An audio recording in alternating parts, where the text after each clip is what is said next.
So yan mga kalipad, dito ako ngayon sa Oval, sa school.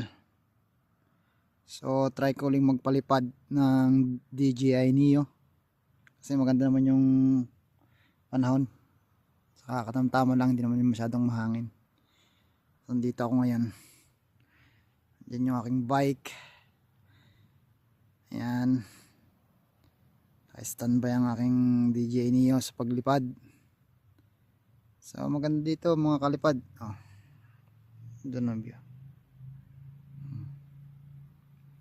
Yan, school yan.